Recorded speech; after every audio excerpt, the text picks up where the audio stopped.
afternoon and welcome to today's Senior Day festivities. At this time, the Baldwin Wallace University Athletic Department and the Men's Lacrosse Program would like to congratulate senior student athletes David Arlington, Sandy Bishop, Jimmy Brown, Trent Davis, Keller Fisher, Carson Howitt, Ethan Miller, Bryce Moran, Nick Nanoski, Matthew Rodenhaus, and Gage Snyder on completing their outstanding athletic careers at the university. Their hard work, dedication, and commitment to the program is evident and is greatly appreciated. These young men have had solid careers not only athletically but academically as well. In addition, their leadership has been a key element. The university would also like to thank their parents and guardians for their loyalty and support. Today we also honor your hard work, commitment, and dedication as well. The university administration, faculty, and staff would like to wish you all great success in all of your future endeavors. David Arlington is a business administration and marketing double major from Lockport, New York, and a graduate of Lockport High School. He is a defender that will earn his first varsity letter this spring. David has appeared in 10 career games and has recorded 2 ground balls and caused 2 turnovers. Off the field, he's an academic All-Ohio Athletic Conference selection and a Dean's List student. David is accompanied today by his parents, David and Judy. Sandy Bishop is a finance major from Avon Lake, Ohio, and a graduate of Avon Lake High School. He is a face-off specialist and midfielder that will earn his second varsity letter this spring. Sandy has appeared in 27 career games and has recorded 1 goal and 1 assist for 2 total points. He has won 259 of 495 career faceoffs and has tallied 78 ground balls. Sandy holds the school record for faceoffs taken in a game with 33 and in a season with 357. After graduation, he will begin his career with Charles Schwab in Indianapolis. Sandy is accompanied today by his parents Bill and Kelly Bishop and Nancy Bishop.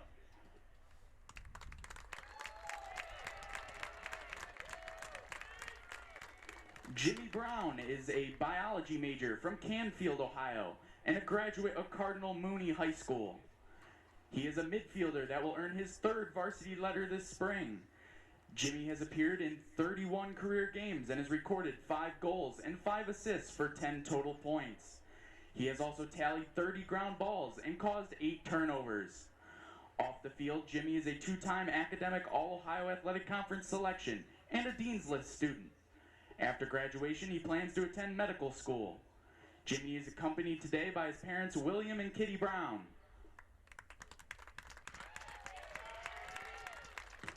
Trent Davis is a biology and chemistry double major from Ottawa Hills, Ohio, and a graduate of Ottawa Hills High School. He is a goalkeeper that will earn his 2nd varsity letter this spring. Trent has appeared in 22 career games between the pipes and has recorded a record of 9-2 with 80 saves in 522 minutes of action. He has also recorded 16 ground balls and caused 4 turnovers. Off the field, Trent is an academic All-Ohio Athletic Conference selection, a Dean's List student, Jacket Scholar, and a member of the Alpha Lambda Delta and Chi Alpha Sigma Soror honoraries. After graduation, he plans to attend medical school. Trent is accompanied today by his parents, Kirk and Stacy Davis.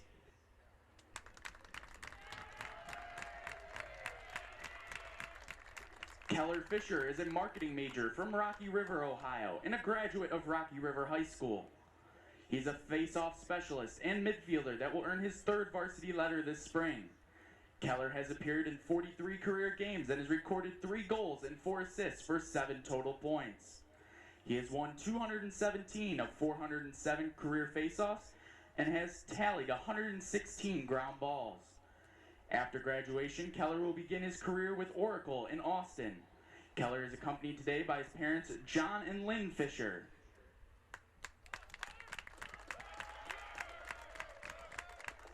Carson Howitt is a sports management major from Dexter, Michigan, and a graduate of Dexter High School. He is a midfielder that will earn his 3rd varsity letter this spring. Carson has appeared in 30 career games and notched 3 goals with 3 assists for 6 total points. He has also tallied 44 ground balls and caused 7 turnovers. Off the field, Carson is a 2-time academic All-Ohio Athletic Conference selection, a Dean's List student, a Jacket Scholar, and a member of the Chi Alpha Sigma Honor Society. After graduation, he plans to attend law school. He's accompanied today by his parents, Stan and Karen Howitt.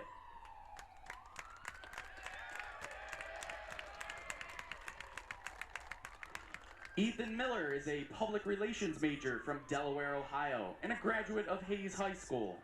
He is a midfielder that will earn his third varsity letter this spring. Ethan has appeared in 36 career games and has netted 24 goals, 25 assists for a career 49 points.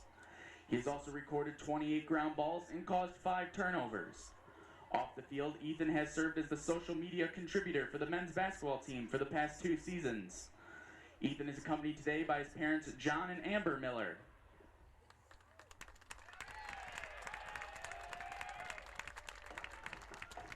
Bryce Moran is a sports management major from Medina, Ohio, and a graduate of Medina High School. He's a defender that will earn his second varsity letter this spring. Bryce has appeared in 16 career games and has recorded 14 ground balls, caused 4 turnovers, and has scored 3 goals for 3 points. Bryce is accompanied today by his parents, Brian and Jennifer Moran.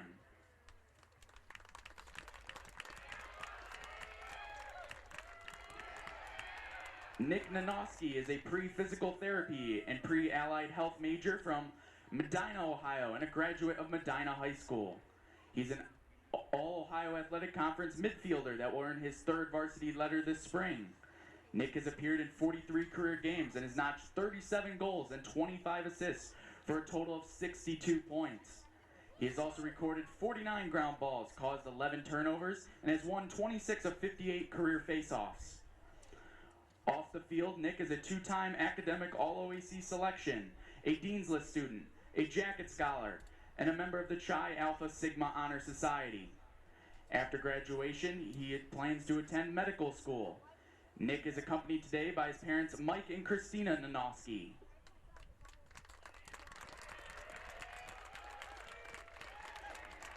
Matthew Rodenhaus is a biology and sustainability double major from Pittsford, New York, and a graduate of Mendon High School. He's an All-Ohio Athletic Conference defender that will earn his third varsity letter this spring. Matthew has appeared in 38 career games and has recorded 60 ground balls and caused 22 turnovers. Off the field, he's a 2-time academic All-OAC selection and a Dean's List student. Matthew is accompanied today by his parents, W.J. and Mary Pat Rodenhaus.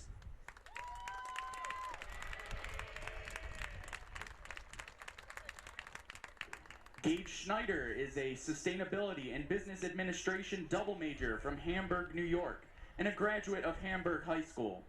He is a midfielder that will earn his third varsity letter this spring. Gage has appeared in 23 career games and has recorded 13 goals and 9 assists for 13 total points. He has also tallied 9 ground balls and caused 2 turnovers. Off the field, Gage is a Dean's List student. Gage is accompanied today by his parents, Eric Schneider and Betsy Duscher.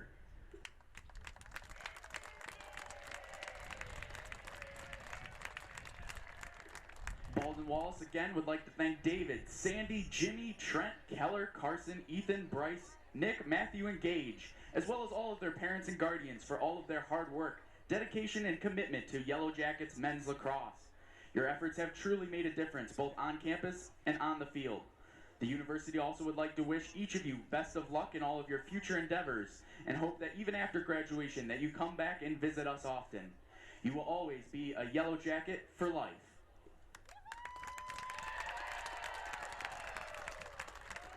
This concludes our Senior Day festivities for today.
Good afternoon and welcome into BW Yellow Jacket Athletics. Cole McDaniel alongside Luke Schradel here as we have a matchup in the OAC between your Baldwin Wallace Yellow Jackets and the Muskingum Muskies. It is senior day for the Yellow Jackets and beautiful weather. Couldn't ask for really a better day.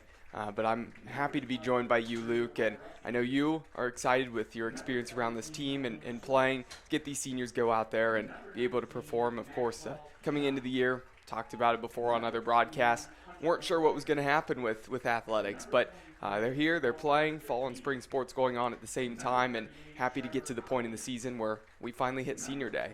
Yeah, it's exciting. We didn't get to hit senior day last year, and it's almost surreal that it's here now, and such a beautiful day for these parents to come out and take some pictures with their seniors and get to see their guys play. And, you know, they play against a team in Muskingum where you can really showcase all your seniors. I mean, this team by far and away better than Muskingum in my opinion, but this is one of the better teams that Muskingum's ever fielded in the OAC for lacrosse, and they're not just going to go away. So we're going to see a competitive game today, I think, more competitive than you saw against Wilmington or Heidelberg. And this is a team that beat both of those teams and has some guys that can really play. So some exciting moments for our seniors today. Well, Luke, you mentioned Muskingum improving, having a much improved team this season. They came into this with a record of 2-6 here at the moment. They started off slow, starting the season off 0-4. Then they went on a little 2-game stretch, winning back-to-back against Wilmington and then Heidelberg, but then again back on a 2-game skid against Marietta and Mount Union. So looking to turn it around and spoil senior day here for the Yellow Jackets. As for the Yellow Jackets, they're coming in at 7-1. Clearly one of the most talented teams in the OAC when it comes to men's lacrosse, but the last game against their crosstown rivals at Don Shula Stadium in John Carroll, they fell in that one. What do they have to do today to turn it around here? Well, they were making a lot of silly mistakes, and I think they cleaned up some of that stuff, and the offense was stagnated by the way John Carroll played defense. I think they came in with a great scout of our team, and they were able to figure us out in that game. They saw what we did in the first game, and that was just about as exciting as a game as the first one was. So I'm excited to see them, bounce back today, in the clear game. I think they were struggling a lot there. I said that they've struggled in the clear game a little bit this season. That's been one of their focuses. We'll see if that work in practice turns out on the field today, but, I mean, this team almost has no weakness at times. If you're just now tuning in and you missed the Senior Day festivities that happened about 20 minutes ago, concluded not too long ago, going through the seniors, we'll touch on those seniors for the Yellow Jackets: Nick Nanoski, Ethan Miller, Gage Snyder, Matthew Rodenhaus, Jimmy Brown, Bryce Moran, Carson Howitt, David Arlington, Keller Fisher, Trent Davis, and Sandy Bishop. As we get this one started, Luke, what has that senior group meant to this program?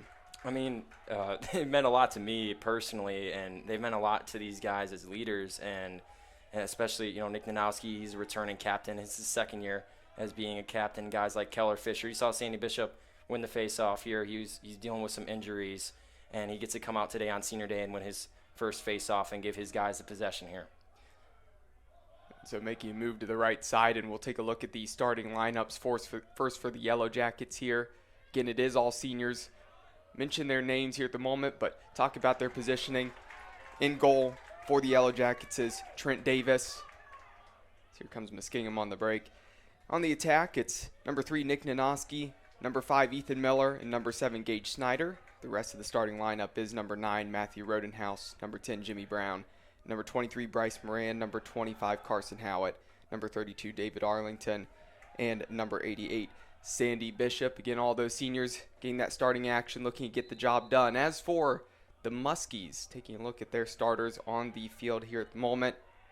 Number 1, Zachary Westmeyer. Number 3, Harry Galloway Jr. Number 12, Drew Iarussi. And then we also have number 17, Luke Schwartz. Number 19, Maxwell Pezzett. Number 21, Hunter McGuire. Number 23, Walker Litke. Number 38, Trevor Connolly. Number 49, Douglas Gorski. And number 19, Smith Hickenlooper. Nick Danowski really close, putting that one in, just goes over the top of the left side bar. And so far the Yellow Jackets just starting on the attack. The initial pressure coming from BW. Mentioned that the Yellow Jackets coming in with that record of 7-1 as we look at the OAC standings here at the moment. The Jackets are at the top of the conference, 7-1 overall. John Carroll is in that second spot. Muskingum, as you mentioned, they're much improved this year. They're not right at the bottom of the conference. Again, they have quite a few wins compared to Heidelberg and Wilmington, who have really struggled trying to get it pieced together. But Muskingum, right there neck and neck with Marietta, sitting in really that 8th spot, looking to continue to move up. And they might have a chance to make the playoffs if they win a couple games at the end of their season. I think it's a 6-team bracket. I think they expanded it maybe to 8 teams, but I'm not too sure on that. We'll have to check on that at some point. But, I mean, they're still playing for their season here, and they're going to give 100% effort in this game. Yellow Jackets in transition. Clever play there from Miller. High and wide. Still at zeros on the score.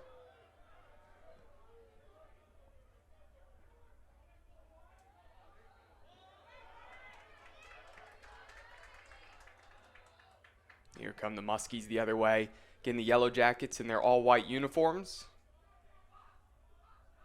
The brown numerals, and then you have Muskingum in the red uniforms with the white shorts and white numerals.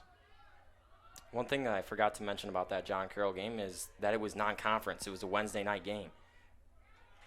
And that's a nice save by senior Trent Davis. And the fact that that was a non-conference game now has them at number 1 in the OAC. A nice play there. And we've got the opening goal here on Senior Day. Fantastic finish. Luke, walk me through that one. Senior assists a senior who scores. Ethan Miller, a traditionally great passer, has another great pass there across the crease to Nick Nanoski, who has a nice head fake and puts it down low in the bottom left corner. Good to see a senior to a senior to start things off. Well, and that's all about that connection and that ball movement you just saw right there. I couldn't get really an easier shot. Not much that the goalkeeper and Trevor Conley could do with that one.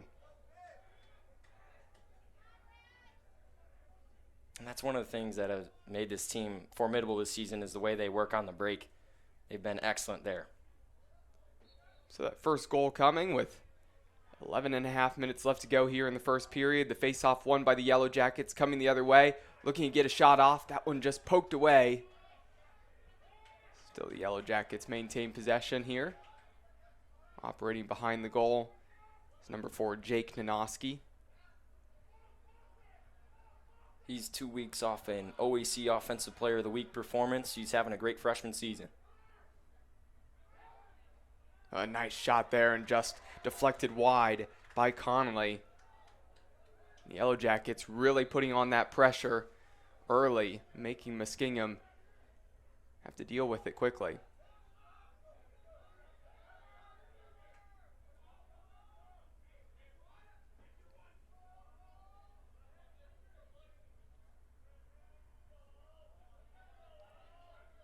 I guess, Luke, the biggest thing is, when is it time to get aggressive and go for it as a shot's ripped there and just blocked by Connolly? When's the point to be aggressive, kind of make that move in that attack, and when's the time to stay patient and just keep feeding the ball around? Oh, what a finish there. And that's what Jake Nanoski does. He's done a great job of being the leading goal scorer of this team. And you talk about when you go aggressive, it's when you get that defense rotating.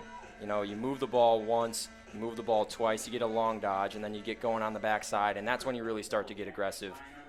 But that time they just was able to find Jake Nanoski, and he had a crafty finish inside. Yeah, Jake Nanoski, the 6'6" freshman from Medina. You mentioned he is the leading goal scorer on the team and made that one look easy.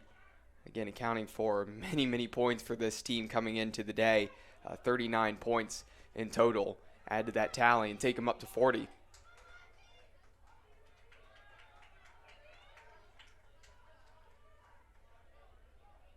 Cutting inside, shot in the finish. That's Jake Nanoski finding his teammate, number 37, Keller Fisher, the senior out of Rocky River, picking up the goal. Jake keeps his eyes up on the break again, and that's why he has so many points. He keeps his eyes up, finds an open teammate. Keller with a great cut to the net. Nobody saw him. They were all ball watching and able to find the top left corner. Nice placement by the face-off guy. So in a matter of 1 minute and 32 seconds, 3 goals for the Jackets, starting to pour it on here. I have to mention, we talked about it, a beautiful day, just a slight breeze. It's sunny down there. 75 degrees at first face-off. But, of course, you know how it is on the turf. Regardless of the sport, whoever's playing on the turf, everybody knows it's a good 10, maybe even a little bit more degrees hotter in the sense of down there on the field. So it definitely feels like 80 for those guys down there. How big of a factor is that off-season conditioning coming into a game today where it's warm and we're just coming off of cold weather? Well, these guys do a nice job of running. I mean, they run a ton. I don't think you find a collegiate program that puts the work in conditioning as these guys do, and you'll see them, how well rested they seem to look, but how battle tested they are. They played against John Carroll on Wednesday. It was very warm on Wednesday as well. I mean, mid-70s, but I guess it was at night, so a little bit of a different thing to deal with here. But, I mean, they have been well-conditioned all season. That's never been a problem for these guys. Yeah, and something you and I had talked about before the broadcast started here, we were discussing how well the coaching staff has been doing for the Yellow Jackets recruiting. Is that shot is low and just wide and brushed to the side. But you mentioned about the last couple years, brought in a lot of recruits, plenty of depth there on that sideline, guys to be able to go to, step up if anybody's dealing with any cramping, getting tired. I'm sure it's important to have that depth out there, especially on a day like this too. Yeah, and you've had a nice couple of classes come in, and the freshman and sophomore class specifically had 20-plus guys each. So, you start to build with those pieces, and you have your seniors still and your juniors that you can throw in. And, he's done a nice job recruiting guys, not just locally. We have a ton of local guys, but we have guys that are out of state as well. Gunnar McMillan, from New York, and, Kroger and Jake Nanoski, also local products. So you see that mix. And Muskingum trying to get back into this, and that shot was fired wide, and then that one was blocked away. Here come the Yellow Jackets in transition, and that one just lost there by Noah Bartos. Yeah, Bartos didn't have too good of a favorable angle there. Really had no choice but to eef it back in, and he was just a bit late and stepped on that sideline. Just under 8.5 to go here in the first period. Again, the Yellow Jackets, a 3-0 advantage here at the moment. Working inside is Travis Grier. Still has it. Back behind the goal, trying to make a move. And his pass not able to be corralled, and that was great defense there by number 42, Adam Blouse. Yeah, Blouse and Rotowski combined for the cause turnover there. And now they got to clear it. And that's been a little bit of a struggle here in this first quarter. Yeah, that failed clear with Bartos the last time, but they get it over this time, so a little confidence there. Plenty of room there from the defenseman Rodenhaus to bring it up the field. And now the Yellow Jackets on the attack, looking to add to their advantage. That one poked away. And Muskingum going to work their way up the field. Nice check by Toronto there of Muskingum. Young freshman, that was a nice check. Klein feeds it up to Galloway.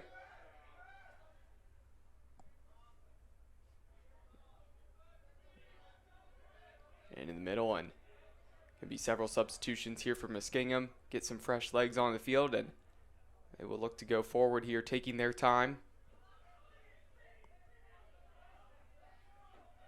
It's Klein working back to the middle. That one broken up by Rodenhaus. And that shot high, and, the pass high, and not really a chance for any of the Muskingum players to get to that. And here come the Jackets the other way. Nice little pass there from Nanoski, and trying to get another senior a goal. That's clearly been the goal here to start things out. Absolutely. And you got to love that. I mean, although it would seem like a silly mistake if you were just watching, but he's trying to find a senior that hasn't scored yet this season, and I'm not sure if Rodenhaus has a career goal. I'm pretty sure he does. He's been a 4-year starter here, so we'll see if he can maybe notch one today. Yeah, and Rodenhaus known for being a tough defenseman back there. So to be able to get forward, and again, Nanoski was trying to find him. Very close on that effort. Maybe you can pick up that goal later, and a nice save there by the senior goaltender and Trent Davis. He's showing out in his chance here. I mean, that was a gimme goal, and he just took that one off the board. Clear opportunity to maybe get a shot off. Muskingum recovers well. An opportunity for the shot and the goal by number 26, Zachary Kroger. Kroger just goes 5-hole there on Connolly, and he had no idea that was coming. That was great placement between the legs, and it bounced right into the top right corner. Doesn't get any better than that. Kroger's been great on those inside shots. Just over 5.5 minutes left to go here in the first period on BWYellowJackets.com. Yellow Jackets jumping out to a 4-0 lead here at home on Senior Day.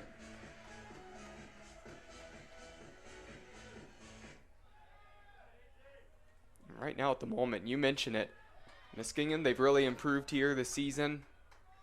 Maybe in recent history, definitely their best roster that they've probably put together.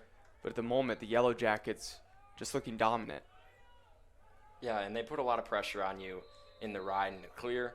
And you'll see it here, the way they ride and the effort they give on this ride. That's really important to wearing out some of these teams. They can make a harder pass there, and Muskingum doing a nice job clearing the ball. Crossfield pass there over to number 24, Mason Kessler. Kessler feeds it back to Weisenberger. Excuse me, that is actually number 33, Griffin Holiga. Flag will come out. That's most likely going to be a slash on Richie Roskoff. Just grazed the face mask on that one. And we play on here. Still Muskingum trying to see if they can get their first goal of the afternoon. That one into the side of the net. We'll get an EMO opportunity here. They had a free play. At least they get a shot onto the goal. Looks like it fooled the Muskingum fans down here. You see that net ripple, and sometimes you think it slipped into the goal, but with hitting the side, here's that other opportunity that you mentioned. Yeah, and the man-down defense for the Yellow Jackets doesn't make it any easier when you're down a man, or up a man, excuse me. They've played statistically very well on this man-down defense. The shot fired, and that is a goal for Muskingum, finally breaking their cold spell here. It is number 19, Maxwell Pizot. I think that might have bounced off Trent Davis or bounced off another player, because it didn't look like a lot of velocity was on that one at the end of the shot. It just kind of bounced into the top right corner like it was deflected by something. But either way, a good opportunity, and they get a good look at the goal, and they finish. Yeah, and that's really only the second shot on goal for Muskingum. Finally breaking through, but the Yellow Jackets still a nice advantage here early in the first. They had a fantastic minute-and-a-half stretch where they picked up 3 goals, picked up that other one. Muskingum finally getting back, but 4-1 here with 4 minutes left in the first period. Making a nice run. Still streaking down the field here on the wing. Number 49, Douglas Gorski. That was a great clear. I mean, they need a goal off that. That's momentum. And when you have the legs at 6'2", 220 to run all the way up 50 yards up the sideline and clear it, you're going to be a pretty good player for a long time. And, that's a piece that they have as a junior or senior coming back next year that they could work off of on the defense. Shot fired, and that one took a unfortunate deflection there off of number 17, Neil Randall of the Yellow Jackets. But nonetheless, it's a goal, and it counts for Muskingum all the same, 4-2. Well, if you're a baseball fan, you'll recognize, the word change-up. That's kind of what the bouncer does. It changes up the speed, and it moves with a different spin when it hits the turf. That time it fools TD.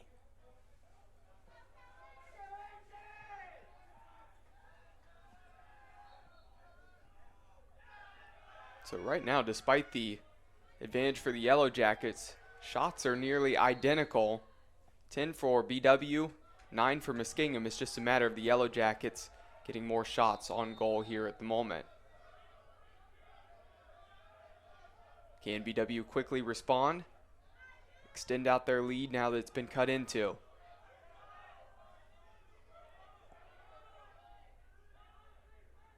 Run forward on the right side, looking for Nanoski, and there's the height, stretching out, pulling that one in, firing down into the ground, picking up another goal, and that is how to respond back quickly. Yeah, he used all 6'6" of that frame to get up there and snag that pass. And Ruggles was, good job by him finding the short stick matchup and driving down the alley and keeping his eyes up. He found Jake, and Jake's a big target, so it's hard to miss him, and doing a nice job finishing today so far. Yeah, it has to be a coach's dream. When you're recruiting height, that's something that you can't necessarily coach. Somebody's either born with it or they're not, and Nanoski definitely born with that height, and like you said, he used all 6'6" of his frame, had to stretch out for that, pulled it in, and really nothing that the defenseman or the goaltender, of Muskingum could do with that. Here come the Yellow Jackets once again. Just a nice little feed from Nanoski, and easily put in there by number 12, Gunnar McMillan. He's looking like he wants another OAC Offensive Player of the Week award the way he's playing right now. Aggressive, his eyes up there. That time he's not just a goal scorer. He's also a great passer. He already has 2 assists in this one. Well, we start off the game with senior to senior. That right there was a freshman connection as Gunnar McMillan, freshman attacker out of Henrietta, New York. 6-2 BW. Not sure if they gave Jake his second assist or not, but either way, he picks up one there.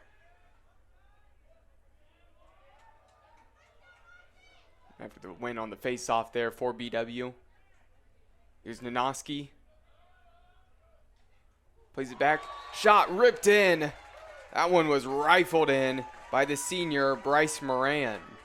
And that's his 3rd goal this season. Bryce having a field day on the shot.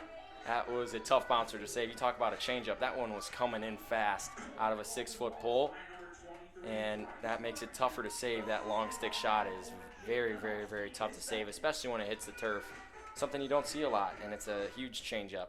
That little swing of momentum and that little run from Muskingum, that quickly changed here as the Yellow Jackets going on their own run. It's kind of been a game of runs here so far. BW started off, Muskingum started to cut back, but not able to really stop the momentum that BW's had. 7-2, 2.5 minutes left to go here in the first period. Can BW quickly score again? Nanoski. Shot. Down into the ground. Yeah, absolutely. And great finish there. Number 27, Richie Roskoff. Another long pole goal. That'll get the momentum rolling and sideline excited. Yeah, and Roskoff, sophomore out of Strongsville. Close to home for Richie. And I think that's his first collegiate goal, if I'm not wrong. That makes it 8-2 in favor of BW. Couldn't ask for a much better start here to senior day. He might have scored last year, but that's his first goal of the season, so Richie knocks in his first points. Usually see him out there on the LSM runs, and at time he crosses the midline and makes a play on the offensive end. Well, it just feels like the efficiency of the Yellow Jackets has been on point.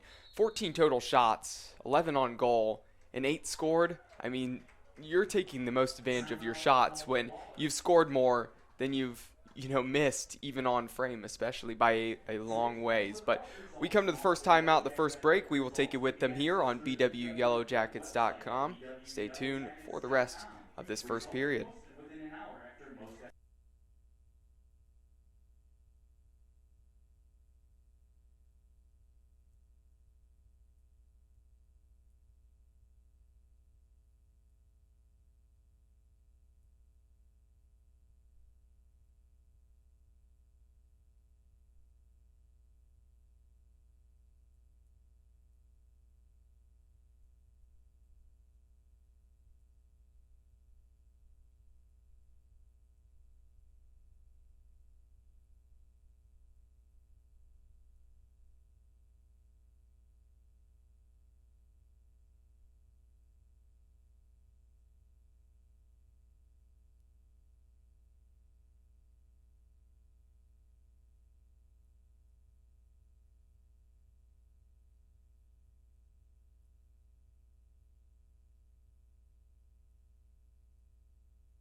And as we're back here on BWYellowJackets.com, just want to remind you that today's Yellow Jackets men's lacrosse game is being brought to you by Cleveland Clinic Sports Medicine, the healthcare provider for BW Athletics, Dan Andrews and Olympic Forest Products, a global recycling company, and the Oswald Company for all of your insurance and risk management needs.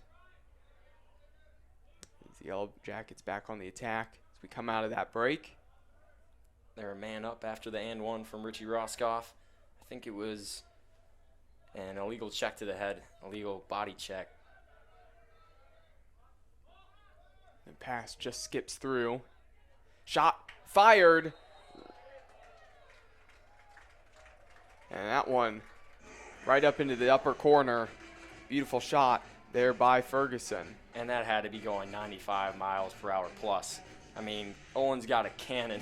That thing was coming in hot into the top left corner.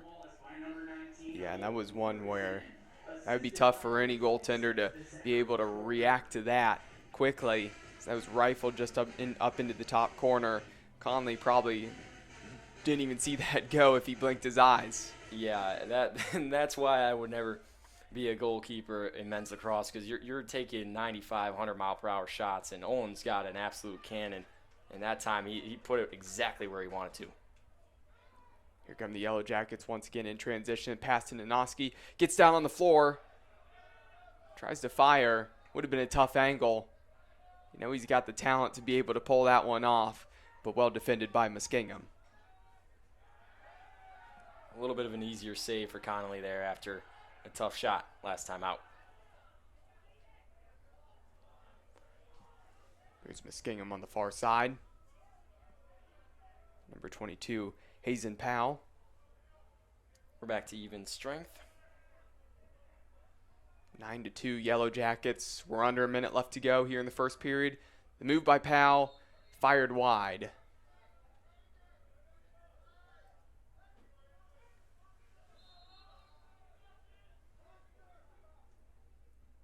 Clock continues to tick on. 30 seconds left. Pass just in the middle there. Scramble for that loose ball at the moment. Everybody having a tough time getting a hold of it. A little bit of physicality, and one of those senior defenders, kind of an enforcer back there, Rodenhaus, comes across. He's the one who jarred that one loose at the end, and here come the Yellow Jackets the other way. 3 on the clock. Got to get a shot off. Nanoski fires. That one was a laser. Will be wide, and that's how we end the period. 9-2 here on BWYellowJackets.com.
And we're back here on bwyellowjackets.com.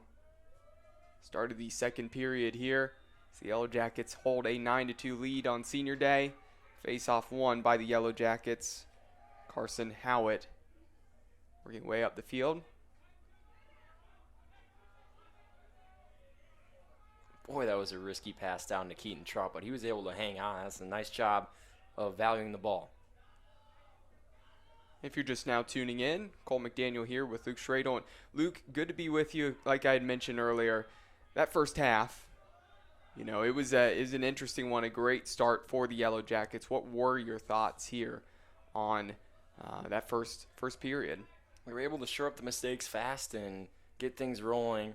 It was a bit of a slow start. They got those 3 goals and it kind of stagnant there for a little bit. Muskingum was able to make a run, but now they've gotten the break going. They're getting their offense going. Sticks are starting to get warm here in the second quarter. And we're a minute in here of this period, and the first shot fired on net, saved by the goalkeeper, Conley. Ethan made a nice couple moves inside, maybe a face dodge in there, and got past 2 men, but Conley able to make the stop that time.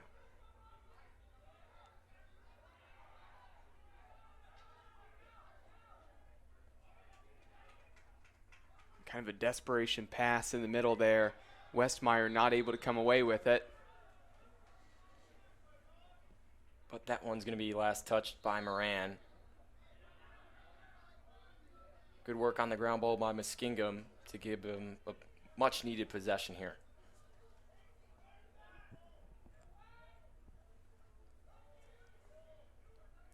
Haliga had to get down to gather the pass.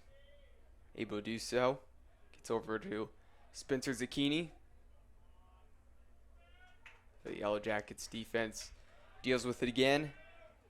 Goalkeeper Trent Davis plays it out, and the Yellow Jackets coming the other direction. Here's Nanoski. Past the middle, it's broken up. Is Nanoski working to get to it? See if he can gather the ball. And instead coming away with it is still the Yellow Jackets. That was Jonas Aquila.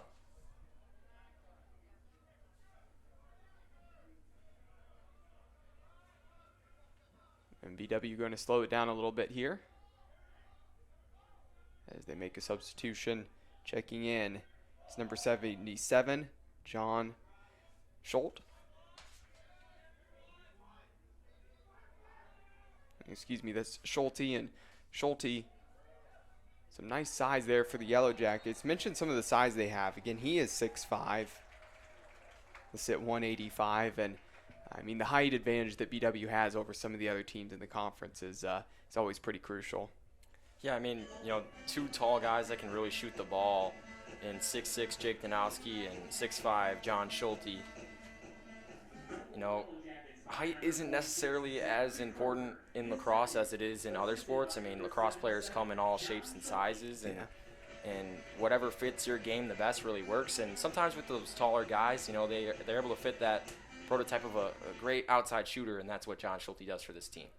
Yeah, it's one of those things, you know, basketball, volleyball, some of those sports are the ones where height comes bigger into play. For this, it's just a matter of, you know, physicality, and sometimes some of those shorter guys, they have some success as well, get some of those low shots in. You mentioned it, height doesn't matter as much. The one thing is, some of those passes go high, the big guys can get to some of those that are launched up there where, you know, the average person, you or myself or anybody else out there really would struggle getting to it. So that is definitely the one advantage, and we saw that on Nanoski's earlier goal at the beginning of that first period. Pass inside by Nanoski. Looking for his intended man, his teammate McMillan. That one just poked away. It took an awkward little bounce and roll, but just wide, and Connolly deals with it. Number 10, Kessler ran into some trouble, and he got absolutely stuffed. Yellow Jackets in transition. Feet inside. Nice little clever shot behind the back. Directly into the stick of Connolly. Connolly saw that coming all the way. He saw what type of angle that gunner had and knew that he had to throw that behind the back shot to even have a chance at a goal. And quick reaction to pick up that save. 10-2. Just under 11 minutes left to go here in the second period.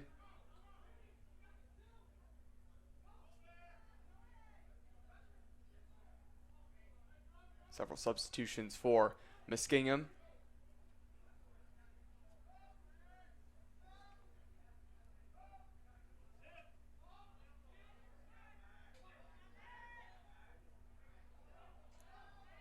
Feet inside, and I have to say, Zach Westmeyer has had some tough passes to deal with, and lately he's been struggling getting a hold of the ball. Here come the Yellow Jackets, the other direction. Scooping the run forward there from Nanoski. Nick Nanoski, the pass to his teammate, number 26, Zach Kroger, and that's a goal. Nick Nanoski always keeping his eyes up on the break. Finds a streaking Kroger, and Kroger able to finish that time. They've been trying to force it to the crease a little bit more here. It's been a focus here in this first half. But they have been turning the ball over a lot, so they're trying to shore up some of those mistakes. They do a perfect job of executing that time. Yeah, and that play there from Nanoski, not an easy one. You think of a lacrosse ball, it's kind of that hard, bouncy ball, and at the same time is trying to scoop that up as it's getting away from him, and a Muskingum player is on your back, pressuring you to be able to scoop it, keep your eyes upfield, and quickly get a pass off to a teammate, pick up that assist. I mean, pretty impressive play there in transition. Rodenhaus. Great teamwork on the defense there. Nanoski, feet inside, that pass was high, and that will slip out of bounds. It's a 10th turnover. Kind of been forcing it a little bit, trying to get the ball inside, but that's where things have been opened up. The shot, bouncing that one, looking for that back corner. Not able to find the back of the net. Saved there by Davis. Zucchini, their leading goal scorer, leading point scorer as well, but that's a terrible angle he took there. He's a freshman. You can tell that angle. Young guys will take that angle a lot, and that's an easy save for TD. He's seen that shot in practice many, many, many, many times. And the shot down into the ground. They'll say Stevens stepped into the crease there. Muskingum ball the other way. 11-2, still in favor of BW. Under 9 to go here on BWYellowJackets.com.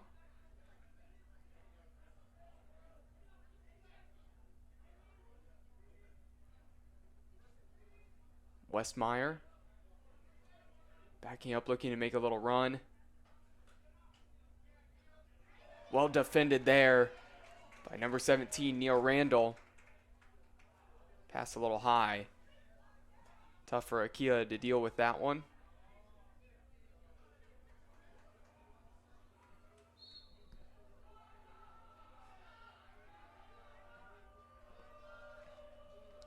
What we talk about a lot in lacrosse is first-time GBs, and you see how important it is there to pick it up the first time you have a stab at it, because it'll start bouncing out of bounds very quickly on this turf. Nothing's stopping it.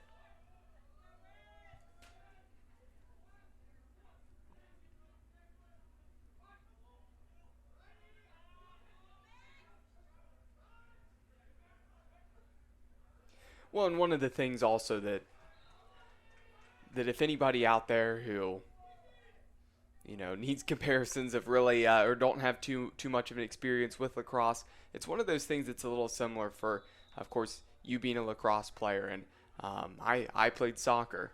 There is a similarity here in the sense of one of the first important passes you make is that one right after you win the ball back. Can you find a teammate on that first initial pass after and not squandering it right back? Because that really sets up the whole offense in transition, especially when you're working the other direction. That first pass is always important. I'm sure the coaching staff touches on that all the time. Yeah, and I guess I didn't realize that because maybe I don't watch enough soccer, but that is so important.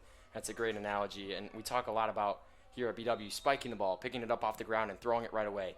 And that's one of the things that is very fundamental in this game of lacrosse is the ball moves much faster than you do with it in your stick if you throw it around. So, pick up the ball and move it and get things going.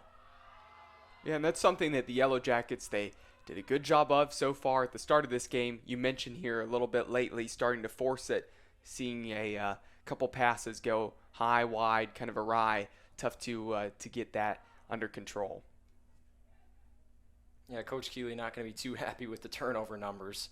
They're racking up, getting close to maybe 15 in the first half. They're at 12 now. It's just you don't want to turn the ball over that much. Even if it's against a team that you're beating by a lot, you're still trying to shore up those silly mistakes.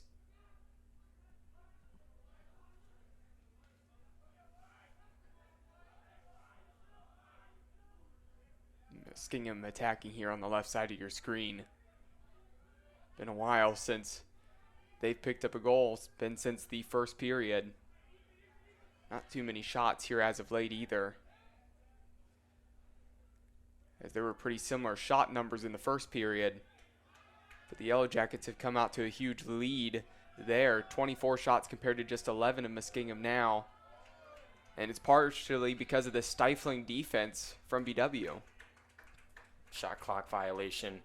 That time Muskie really didn't do a great job of spreading the field out. You saw Zucchini come set a screen, and that brought his guy, and his guy was a long pole. That brought a triple team and a caused turnover on the way. And BW able to clear it for an offensive possession now.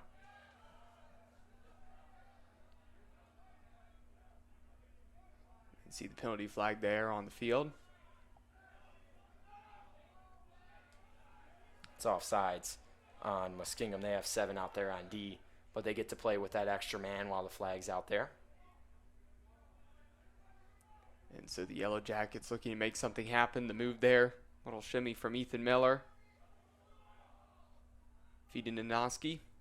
Jake Nanoski switches that. Pass inside, trying to get the shot off. Fired wide there by Gunnar McMillan. Well, that time you get a free play, and that's when you force it to the middle. And Gunnar, a great finisher, usually puts that one in the back of the net, but it was a tough shot. They'll get it back here for another EMO opportunity.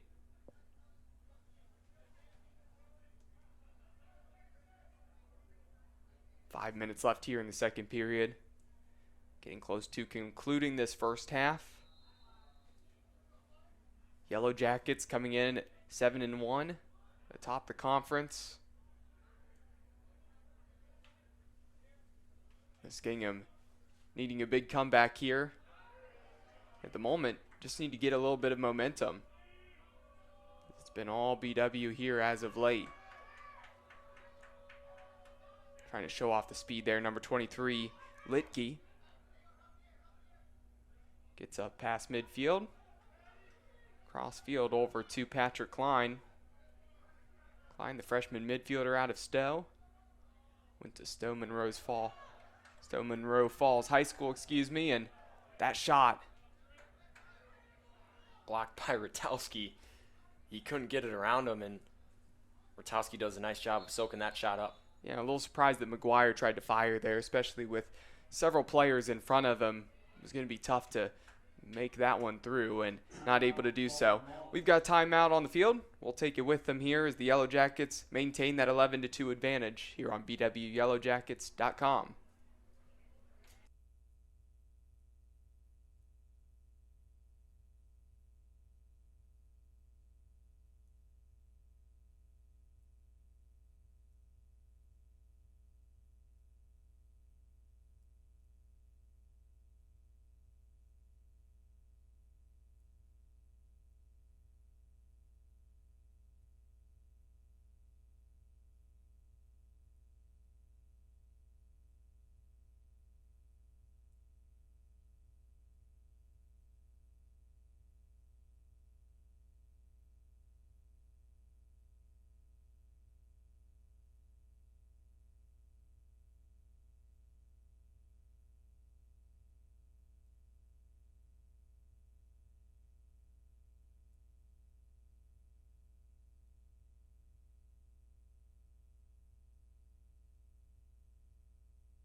As we're back here on BWYellowJackets.com, following that timeout is Muskingum on the attack.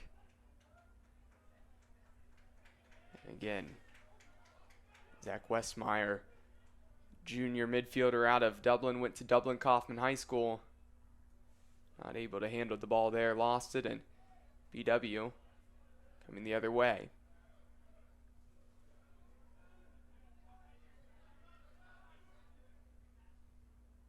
Jake Nanoski here on the near side of the field. Passes that out to Eric Bechtel. Low pass there, right at the feet of John Schulte.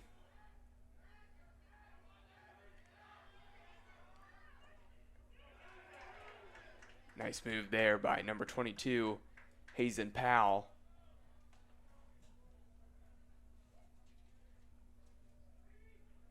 He's up here on the near side of the field and plays that back to number 24, Mason Kessler. Give Muskingum some credit. They've done nice with the ground ball work today. Although they're down by a lot in ground balls, they just had less opportunities. They've made those tough ground balls look easy, though. Broken up and taken away by Bechtel.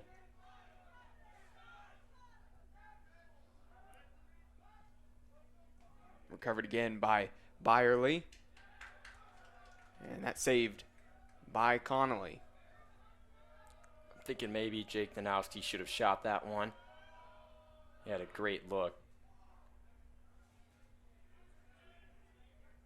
Coming out and collecting that is goalkeeper Trent Davis. Schulte.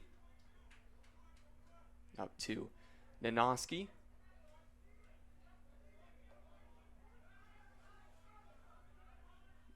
Byerly over to Nick Nanoski, making a move inside. Just tracking back and gathering that is Schulte. Another opportunity to back this off. Nanoski looking to fire. Rips that one. It is saved, but only as far as Nanoski. Once again, Yellow Jackets back on the attack. Minute and a half left here in the second period. 11-2.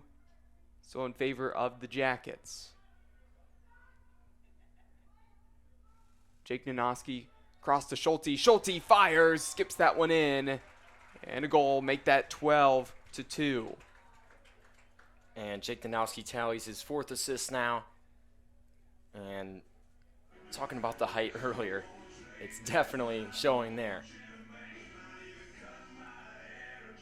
Well, the Yellow Jackets, they really have missed many shots high and wide. Really almost everything they've shot has been on frame, on target. Of course, that is going to equate to goals, especially when you're rifling some of those shots. I can't say that it's really been Connolly's fault. He's just been dealing with a ton of shots here today. I mean, 28 shots in total, 21 on goal. That's a lot he's had to deal with. And that's just in the first half.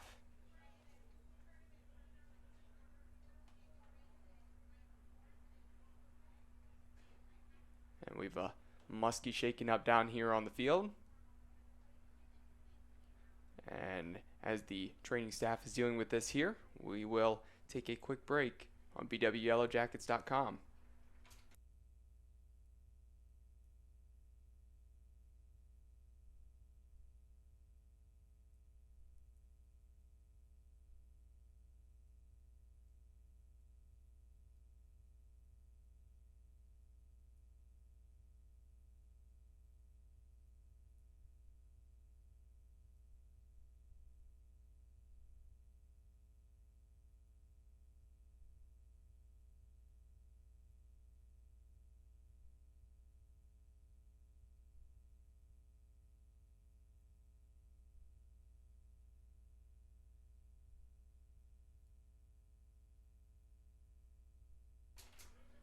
And following that little break there for the injury,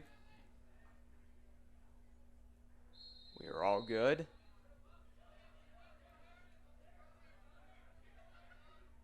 so it is Muskingum here, working up the field with Gorski. Feet inside just leaks through. Again, looking through that cutting teammate of his through the middle. And then just on the backside, McGuire tried to get to the ball, skip past his outstretched stick, and turnover there for Muskingum. Yellow Jackets working their way out of the defense here at the moment. And the speed there. Turning on the Jets is Randall. He's having a great game already. A couple caused turnovers for him on the stat sheet for sure. Miller to Jake Nanoski.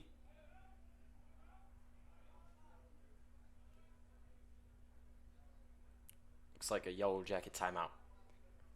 Yeah, and that was a quick timeout after that little injury break there. But maybe trying to get something going here with 30 seconds left in this period. Still a Yellow Jacket 12-2 lead. We'll take a timeout with them.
And as we're back after that timeout, 30 seconds for the Yellow Jackets to operate. See if they can add to their advantage. Just working around quickly. Quick passing, Nanoski. Back shot. Fired in, and that one is saved. Nice look there by Ethan Miller. Not too difficult for Connolly, just working out the clock, finishing up this half. And that will do it. We'll go into the break. 12-2 in favor of the Yellow Jackets here on Senior Day. And before we go, Luke, what were your thoughts on that first half? Well, the Jackets did a great job of working the break well, and specifically Jake Nanoski having a great day with 4 assists, 2 goals, 6 points for him. Having another great day, and Zach Kroger already notching in a hat trick. So things just getting rolling here in the second half. And so don't go away. We will be back after halftime here on bwyellowjackets.com with the rest of this game.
And as we're back here on bwyellowjackets.com, coming out of halftime, Muskingum starts with the rock because of the penalty that they were serving a penalty during the end of the half, and that means that if you have the possession of the ball at the end of the half with somebody in the penalty box, whoever has possession gets possession after that period starts, and we see Muskie get the ball here. And the Yellow Jackets with that 12-2 advantage. Cole McDaniel here with Luke Schradel. In a nice first half for the Yellow Jackets on Senior Day. And the opening shot of the second half, just skimming and rolling on the floor there, just wide by Zach Kroger.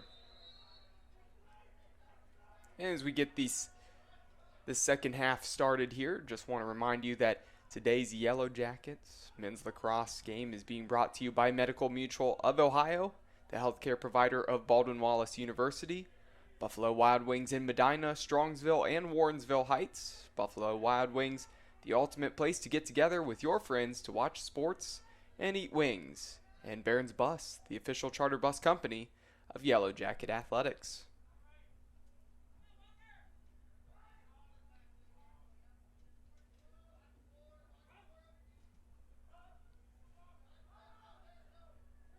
Quickly working around, skipping that one. Get a tough bounce there on that shot from Trevor Stevens. Just missing wide. And here come the Yellow Jackets once again.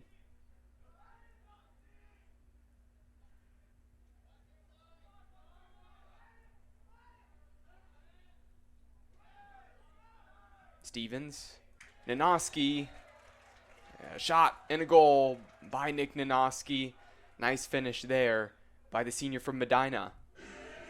Great ball movement throughout the entire possession by BW there. And you love to see that. Guys getting some confidence. Six are getting warm here in the second half, and guys are starting to move the ball well. Ethan Miller giving them a one more a couple times on that possession to get things flowing, get the defense rotating a little bit, and that frees up Nick Nanoski to get a nice step down with his left hand. And with that first goal of the second half, 13-2 in favor of BW. In transition now for Muskingum is Kessler. Trying to gather the ball on the far side and make a nifty little move there, but trying to work through the contact was number 33, Holiga. It's a great timeout there by Muskingum. They see a guy's double teamed over in the corner. He has almost no chance of getting out of that. You call a timeout and keep the possession. Yeah, and so as we take this timeout here on the field, take a look at that first half, and really for the Yellow Jackets, mentioned that first period really was just a situation for BW where even though they were putting these shots on frame, they were picking up the goals. It was actually kind of even. Muskingum was coming the other direction. They were still getting their shots off as well. But the stifling defense of BW really clamped down in that second period, the end of the first half, and Muskingum really couldn't get anything on the attack. Momentum was fully swinging towards the Yellow Jackets. And BW having 31 shots there in that first half. 23 of those they put on net, really forcing some saves there from Connolly, but picking up a lot of goals. You mentioned the ground balls, and the Yellow Jackets, they were controlling these stats there for Muskingum. Just 12 shots for them so far, 5 on goal. Again, mentioned those 10 saves by Connolly, and he's kept this even closer than it could have even been. He's made some nice saves, but still it's been tough for him to deal with, and that's why the Yellow Jackets have 13 on the board right now. Yeah, and he has 20 more shots faced than Trent Davis had in the first half. So, you're not going to get that great save percentage if you're seeing that many shots. Usually a benchmark you want to see is around 60% save percentage. So we see TD had that in the first half. And they'll bring in Joe for this half. But Connolly doing an okay job sitting at that 43% mark. Wish he could be a little bit better, but not too bad with the shots he's faced. Pass inside. And that shot blocked there by Connolly. His cutting in was Kroger. Great movement and great feed there by the Yellow Jackets, just not able to capitalize. Connolly used his body well there. He's been using his body quite well throughout this one. He's a bigger guy. It takes up a lot more of that net and gives him a better chance to stop some of the shots. But his stick work hasn't been too bad either. He's seeing it well. He saw that bouncer pretty well. You just saw him go up and down with the ball pretty well. That bouncer coming from the stick of Schulte. Shot fired low. And blocked there. Bounced off the pipe. If it hits the goalie, bounce off the pipe, you'll see a reset of the shot clock. They reset it back to 80 seconds there. So plenty of time for the Yellow Jackets to make something happen. Take their time, work the ball around.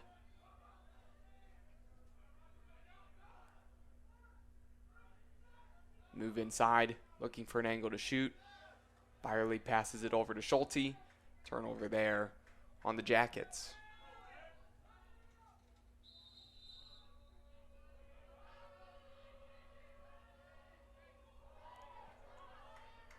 Going through the defender there was number 4, Brock Hudgens. He was a man on the mission, just put his shoulder down and wasn't going to let anybody stop him there. Taking the blunt force of that run was Eric Bechtel. Yeah, you had him in the perfect situation on the sideline with a chance to push him out, but Brock Hudgens does a nice job of keeping himself in bounds and putting the shoulder down. 11 minutes left to go here in the third period. 13-2 in favor of BW.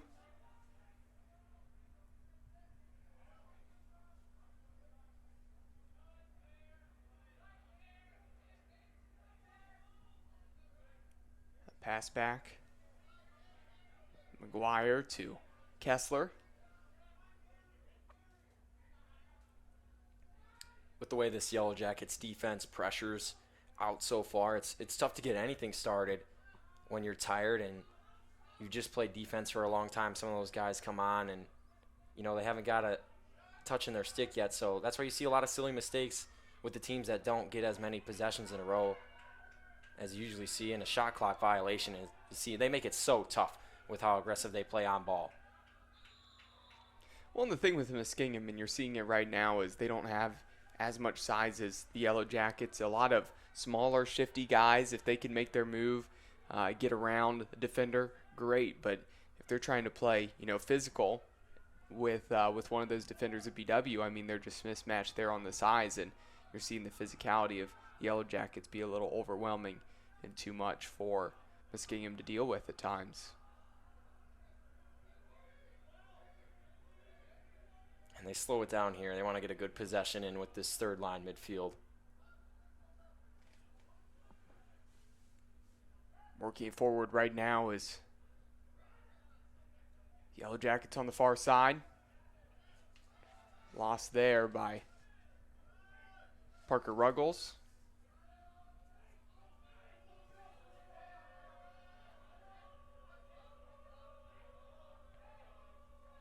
Muskingum's got to worry about a failure to advance here.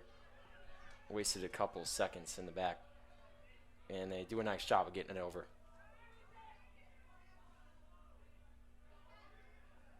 In the corner is Blake Toronto. Feed. Nice pass there from Powell. And the finish for Muskingum, picking up that goal, making it 13-3. Nice cross crease pass. And finds the open man. That was a great finish too. Fading away from the net. Hard to put it in, but he does that time. It's a tough save for Joe to make on the doorstep, coming in cold off the bench.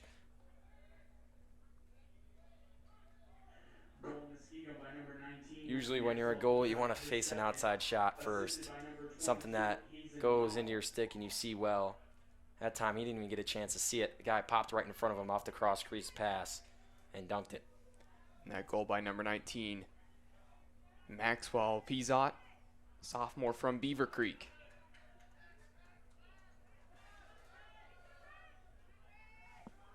And that pass corralled there by Kroger. Behind the net, working inside and finishes that, just wrapping around pretty simple. Muskingum almost lost him. They forgot about him behind the goal. Yeah, too easy for Zach Kroger, the Moeller, Archbishop Moeller product. And he's had a great season so far in his freshman year. That's his 4th goal today, his 5th point. And he finds the guys, they look away from him. You don't want to ball watch, but sometimes you need a slide to come. And the communication wasn't there for Muskingum that time. 14-3 Yellow Jackets, the face-off. Won by Fisher. Feeds it to Kroger. Kroger looking for Nanoski. Just past the outstretched stick of Jake Nanoski. He said it went off a Muskingum stick out of bounds. That's why you see the Jackets keep the possession.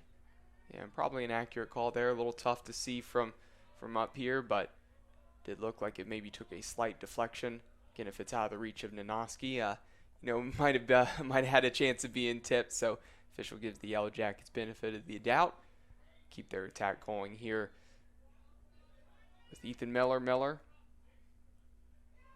over to Stevens. Stevens back to Miller. Nanoski slips, regains his footing. Finds Nick Nanoski behind the goal. In a similar spot where Kroger snuck his way in and scored right there, that pass. Deflecting off the stick of Miller. Loses it in that turnover. Here with Muskingum the other way.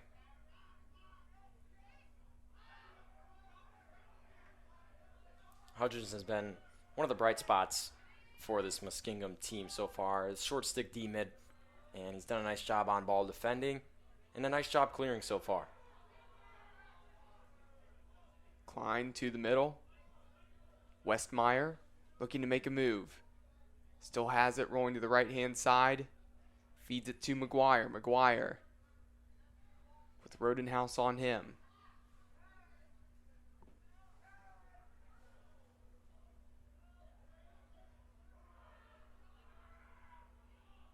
Muskie still trying to make a move. McGuire in the middle.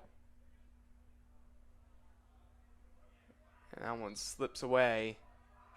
Will be Yellow Jackets possession.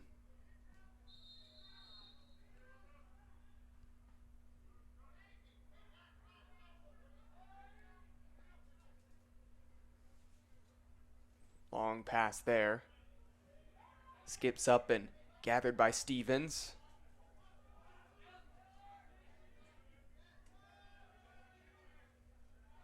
Kroger bobbles that one, but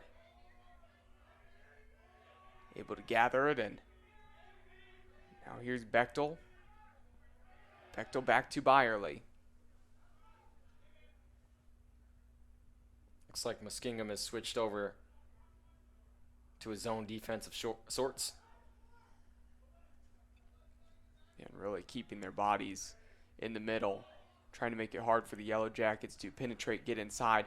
Probably making that switch, especially after that one goal that came by Kroger, where he just leaked through wide open.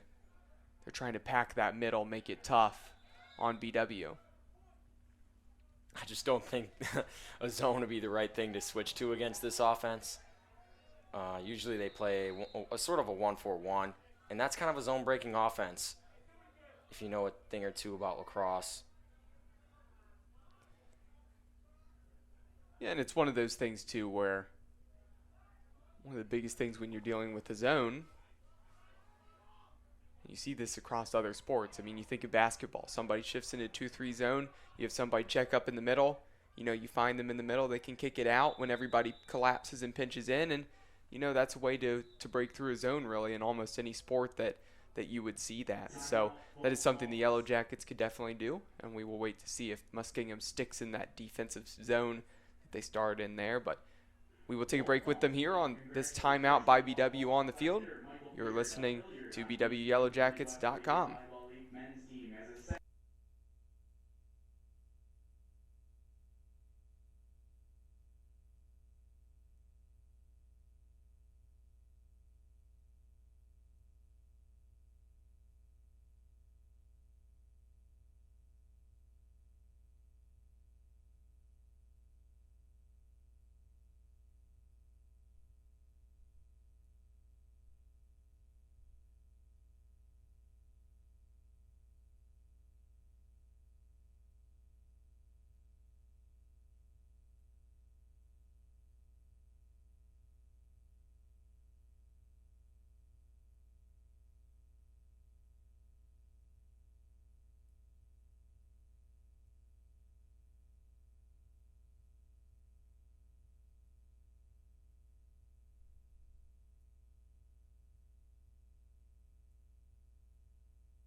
And as we're back here after that timeout, Yellow Jackets still on the attack. Several substitutions for them.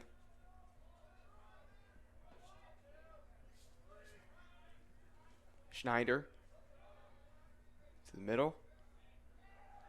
Pass low, and that's going to just skip out of the reach of Ruggles. And you mentioned the switch at goalkeeper, as it was Trent Davis, the senior, who started off today. A good start as a shot there, just wide there by McMillan. Currently in goal, not really getting tested so far, is number 34, Joe Storner, the sophomore goalkeeper out of Louisville, Kentucky. Won a state championship in high school in Kentucky. He's been statistically a great goalie for this team so far, and a guy that certainly has a chance at some All-OAC honors come in the end of the season. Here is Snyder for BW.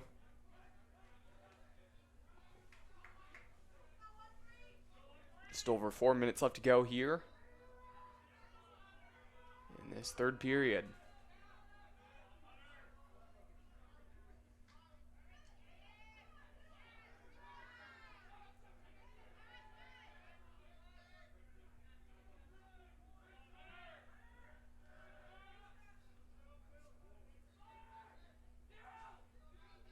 In the middle there, a nice snag by Ruggles.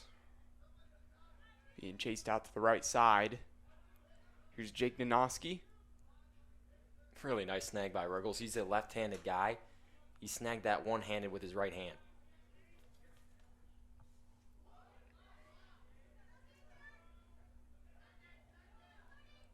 Snyder pass a little low, and Kroger can't deal with it. And those are the tough ones, when they come straight at your body and low. You really don't know where to put your stick to make that catch. And that time, that's not a great clear. Well, it's one of those things where you almost get caught in the middle. It's which side to go on, you know, what you can actually do, and you mention it. So, yeah, sometimes just a quick reaction too, because you don't have much time to think about it. So, even though the pass isn't necessarily awful, it's still at your body, especially when it's low and at your legs. Where do you put the stick to actually collect it?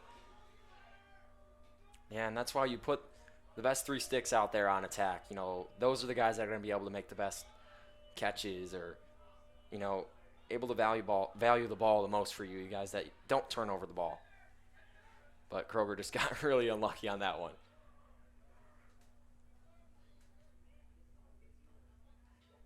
Klein subs out.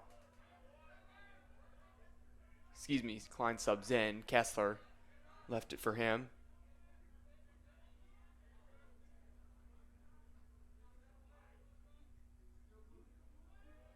Pass back, and that one last off of the stick of Griffin Holiga from Springboro. BW now going to work their way out of their own half. Pass launched up to Miller. We've done a nice job in the clear today. 16 of 17. That's something they've been working on shoring up, and they do a nice job today on Senior Day doing that. Shot by Trout there was way high. That one was going high of the goal the entire way. BW still with it. Again, starting to see some more bodies, some more guys who haven't really been in the game yet. Caleb Delaney out there at the moment as well.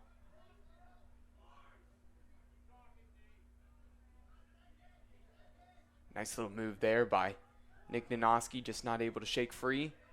BW continuing to swing it around, a shot after a wonderful move there by Stevens, right in the upper corner. Nice finish. Well said. Put it on his highlight reel. I mean, that's a nice move. He just broke the double team of the zone there. That's one of the reasons that it's tough to play zone. You get one guy that beats you inside through the middle, and it's all over. Well, and that's part of that quickness, and it's almost, if we take a football comparison, it's almost a little juke move, that little shimmy. If you get a defender and shake him out of his boots, and then you're in clean for a shot on goal, and he was pretty much 1v1 there with Connolly, and not much that the goalkeeper can do there, especially when a shot is placed like that. 15-3 in favor of BW. Just over a minute left to go here in the third period. Hold on Moran there. Muskingum ball off the face. Actually, hold on Muskingum. I thought they said Muskingum ball. We'll see if the referees can sort that one out. I think he made the call but pointed the wrong direction, and sometimes that could be a factor, but they're trying to sort it out here right now. He made that call, and then he pointed the wrong direction again, and now he finally gets things correct. You have to still be in the box if there's no possession called in that restraining box if you're an attackman, so he had to put them back in that box to get things going again. We are all good. We're sorted out finally, and a minute left. Can BW add to their advantage? And I think the way they're putting shots on goal, we might have a chance at the total shots record, but it was set against Muskingum in 2019, I think with 59, and we're at 39, so on pace for that one maybe. Here's the move from Branton. Still with it on the near side. Out to Snyder. Nice little pass. And the shot saved there by Connolly, as it was Trout who was 1v1 with the keeper. Tough angle to come up and finish there, especially into two sticks like that. Well, he almost tried to dunk it on him, go over his head. Connolly, the bigger guy, was there. His size really helped him out in the cage there. And the horn sounds, and that will do it for the third period, as that quarter finishes up 15-3 in favor of BW here on Senior Day. We've got one quarter left on bwyellowjackets.com.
And as we're back, about ready to get the fourth quarter started here, just a reminder that today's Yellow Jacket men's lacrosse game is being brought to you by Santos Italian Restaurant in Middleburg Heights, a family-owned and operated restaurant for 35 years, and American International. When you require a company with proven performance, rely on American International. Face-off won by Muskingum, trying to get out and poked away. Here's BW with Fisher. And stolen away by Galloway.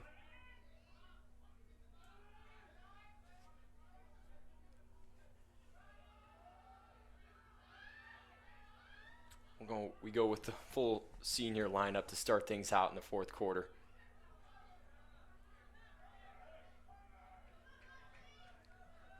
Nice pickup by Moran, but not the greatest pass.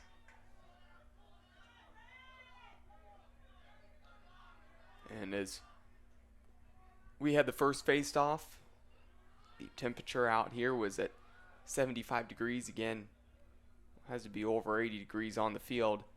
Now we've hit the heat of the day here mid-afternoon. We're approaching 3 o'clock and now up to 79 degrees. So you know it's gotten even hotter on the field as the game's gone along, but so far it seems like, again, that conditioning we talked about, really for both teams, haven't seen any issues with cramping or anything, getting subbed in and out. Game has still flowed pretty smoothly throughout.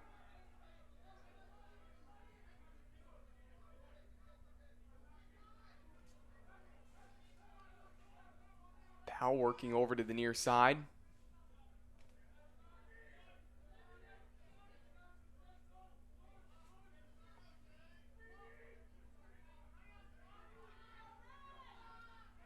Here is Powell. Firing. And the goal there, getting it past the new goalkeeper in, Samuel Lopiccolo. And what a great finish there by Powell. Yeah, nice move and question mark as we would call it. Puts it in his left hand and had some nice velocity on that shot. That's a tough first shot to face. It is that question mark dodge sort of thing that he brought out there. And it's tough to see the stick when it's that high in the air. Might get somebody in the way as violation on Sotak on the face-off. Well, I'm looking at what's going on around the conference right now. Ohio Northern, a big advantage over Marietta, 13-3 here at the moment. Can mention this game, big advantage for the Yellow Jackets, 15-4. As for Capital and Otterbein here, at the moment not seeing any update. It actually looks like they're going to be playing here later this evening, so still some time before that matchup there. Probably the game of the week in the OAC if I had to make a decision. And so everything was here earlier in the afternoon aside from that one. Again, the game for John Carroll. I believe that was against Heidelberg. That one not being played here today. Yep, and it will be interesting to see what Capital does. This is a team, that's the only team that BW hasn't faced now other than Marietta, the two teams they haven't faced, Marietta and them. So, it'll be interesting to see what Capital does.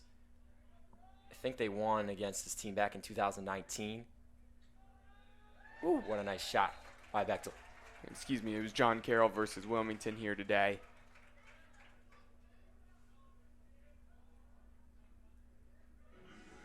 It is Mount Union who is not playing here today.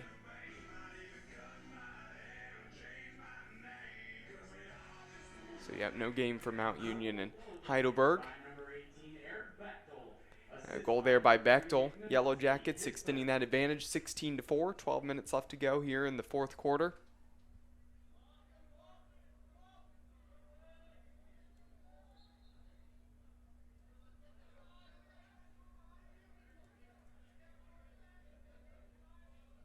I mentioned the standings and spot on that matchup tonight.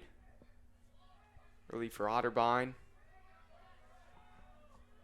That one will be an interesting one. Again, two teams that are in the upper half of the group there. That'll definitely decide some tournament seeding, who this team will end up playing. With the way they beat down Otterbein, I'd love to see that matchup again early in the playoffs, but right. So if that is expected to really probably be the game of the day, I mean, an Otterbein and Capital could shake things up with the seeding. I mean, you've seen both of those teams here so far. What do you think might end up happening with that one in Columbus? I could see Otterbein taking that win because they played well against Ohio Northern, a team that played the Yellow Jackets extremely close on the road. I think Otterbein will end up taking that one just by the way that Capitals played this season. They haven't played too great. I think they lost to John Carroll 29-2. And shot there in the finish. Nice goal by number 7, Gage Snyder, a senior midfielder out of Hamburg, New York. He's found his role on this team as a step-down shooter. Does just that there.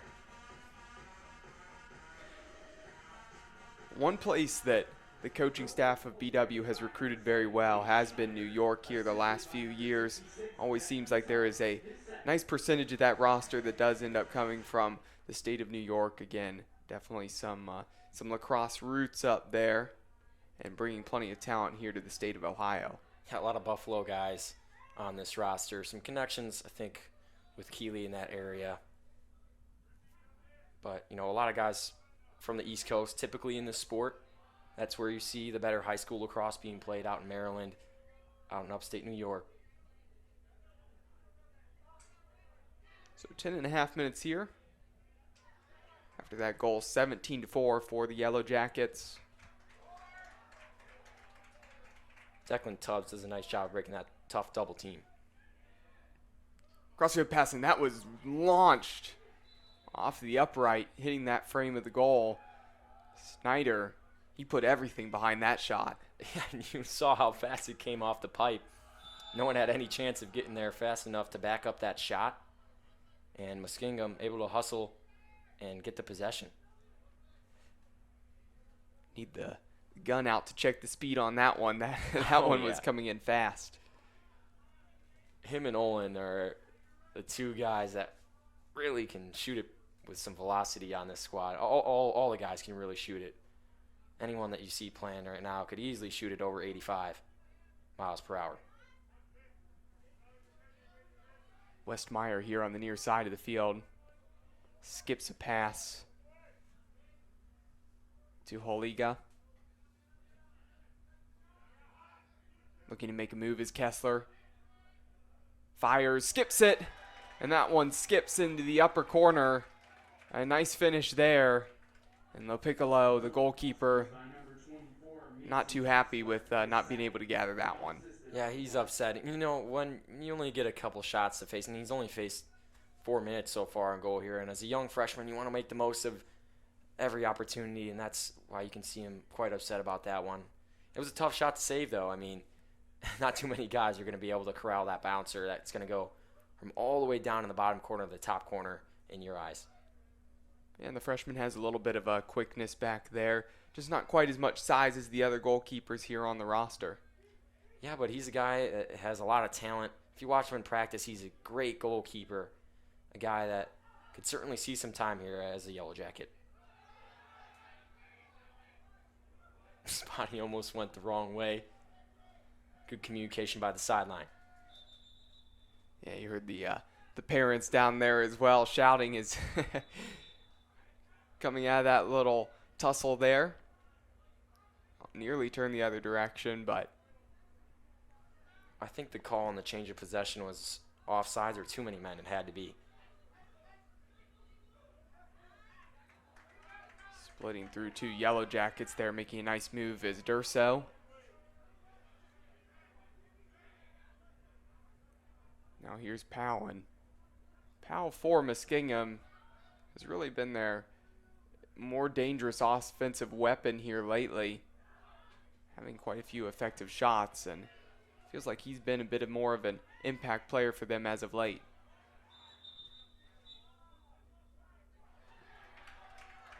Offsides on BW there.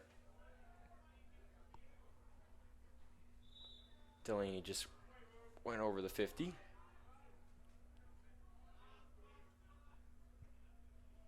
Here's Klein, looking to make a move. He's met by number 50, Jake Sonata. And behind the goal, looking to make a move is number 33, Holiga. Trying to gather that. Getting the shot off is Powell. Nice move by Lopiccolo. Lopiccolo showing off his speed there from goalkeeper as he's coming up the field.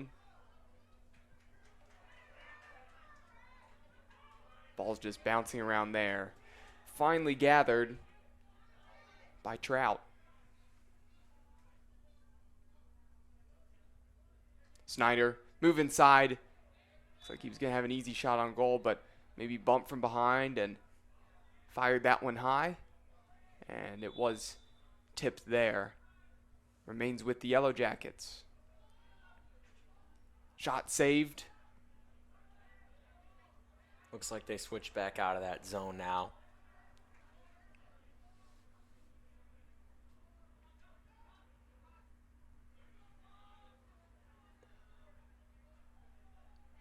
Trout working his way back.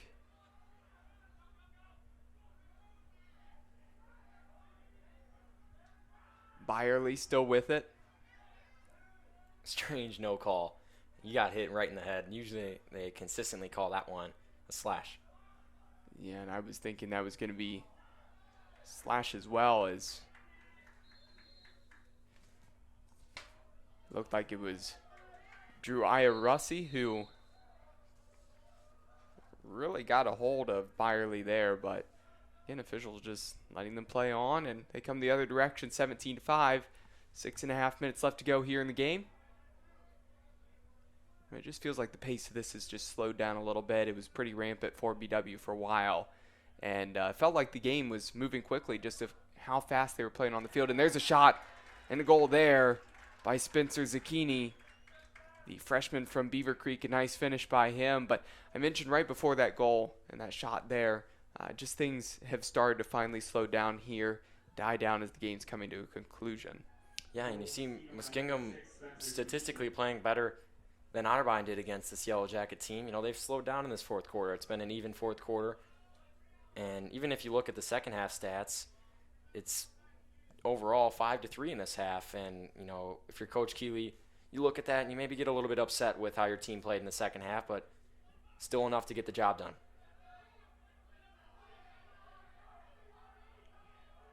Nice win forward by Sotak. Well, and one thing that you have to say, the head coach of the Yellow Jackets, Trey Keeley, he's in his third season already. You know, early into his coaching career here at BW, has a fantastic team. He's been doing a great job here. One thing can say is he is not afraid to, when they are up big, go to that bench, let some guys get some experience. You're starting to see that here now, especially in the fourth quarter as well. On the field with the ball is Nick Nanoski, working his way inside, making a move. Plays it behind to Trout. Trout.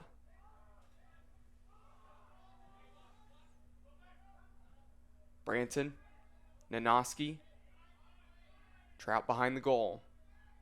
Just going in a circle right now, all the way around. Trying to find an opportunity to shoot. That pass in between two of his teammates there from Olin Ferguson. Not sure who he's looking at there. Check hit him right on the hand, and that's going to make the pass so much tougher.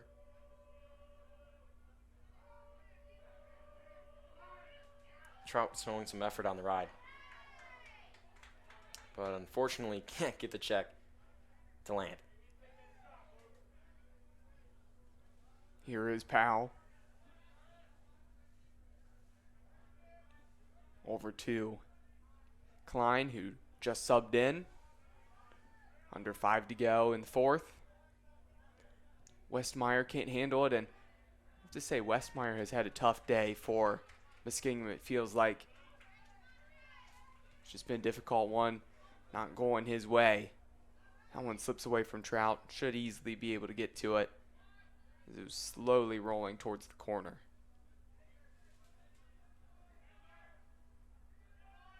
Yeah, the Jackets haven't been on the gas pedal like they were against some of the other teams that haven't played on the same level as them. But, you know, this is a game that they had wrapped up, and they're getting some guys some experience, and that's so valuable. You know, playing at the collegiate level is so different than playing at the high school level. Anytime you can get a couple guys experience, you love to see that.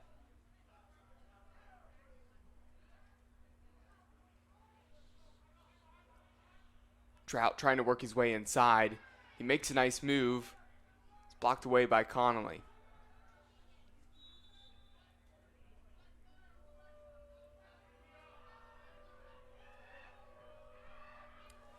Connolly not having the worst day of sorts. You know, he had an OAC Defensive Player of the Week a couple of weeks ago, but he's just faced way too many shots today.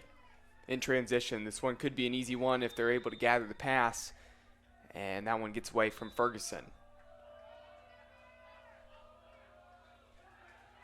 Nice feed up the field. Here is Klein.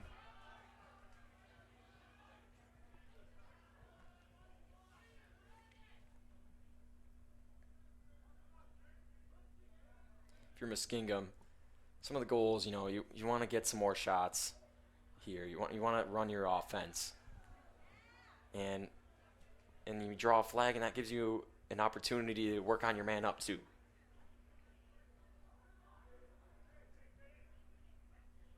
Zucchini. The feed inside, and mentioned that was an opportunity just squandered there by Muskingum, but they have another chance following that penalty.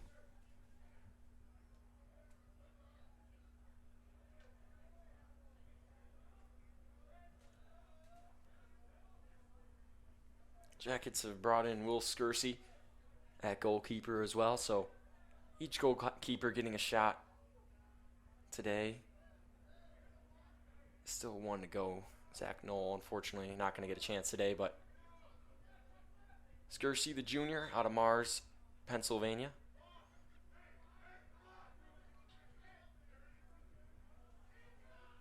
With a man up, can Muskingum pick up a goal here? Cut the deficit to 10, but instead that pass slips away.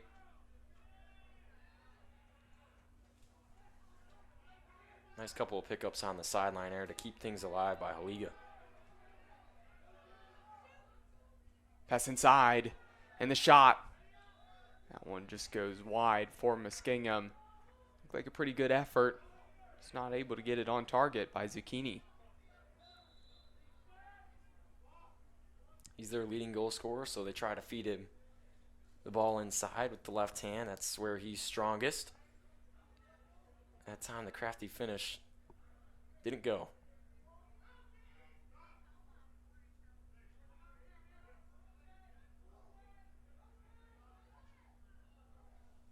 And that shot there just wide, and really it's not to discredit the effort of Muskingum. They've actually outshot their opponents throughout the season. They've had 290 coming into today. They've had 297 shot attempts compared to 292 of their opponents. So by 5 shots, they've outshot everybody here really this season in general over the totality. The factor is, though, they've given up 78 goals compared to picking up 61 of their own. It's a matter of some of those shots where you get inside, you need to just get it on frame. You have to do so to make the goalkeeper work for it.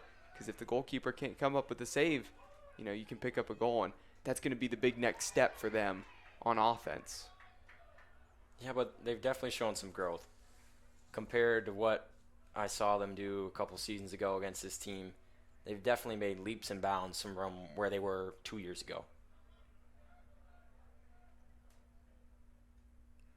And part of that will go to the credit of head coach Alec Chisholm.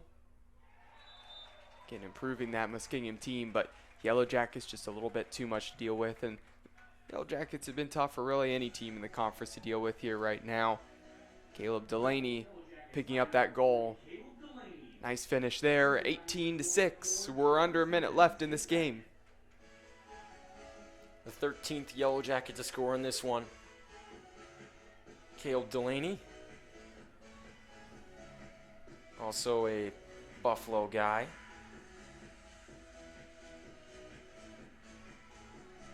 He's seen some time here in a couple of games this season and been able to be a nice crease finisher. And so it is really inevitable now that Muskingum will be leaving here at 2-7 on the season. For the Yellow Jackets, they will move up to 8-1. You mentioned that one loss against John Carroll was midweek and didn't really count as a conference game with how everything is set up right now. So Yellow Jackets still undefeated in conference play, but only just have that one loss on the season. So if they continue to play the way that they have been throughout the season, I think they will finish with that number 1 seed. That's obviously been the goal for them. They want that number 1 seed. They want home field advantage. They want whoever faces them in the playoffs coming here to George Finnie Stadium.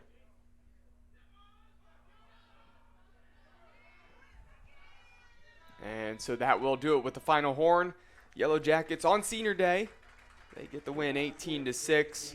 Again, Cole McDaniel alongside Luke Schradel. And Luke, appreciate you joining me here today. You know, it's been great calling with you. What are your last thoughts on this game here for the Yellow Jackets? Well, it was great to get the seniors out there and get Nick Nanoski 5 points for him on his Senior Day. Gage got a goal to drop in. You know, Bryce Moran scores on Senior Day. Keller also gets a chance and scores on his Senior Day. So a lot of happy sights here in Berea. You know, coming back from a season that was canceled last year, and you finally get to a Senior Day here, and you just see how much the hard work pays off, and it's not easy to get here. And, you know, a team that has statistically been playing very well this season, you know, they're 8th in the nation in shot percentage, 10th in man-down defense, and if they keep playing with the way they are, we'll see them in May. And for the visitors, the next action for Muskingum is next Saturday versus Otterbein. As for the Yellow Jackets, they next face off next Saturday at Heidelberg. So again, congratulations to the seniors, but they're not done yet. They've still got more regular season. Continue to keep trying to add to that win total, push towards the postseason here in the OAC. Again, for myself, Cole McDaniel, along as Luke Schradel. Again, thank you everybody. Have a great afternoon.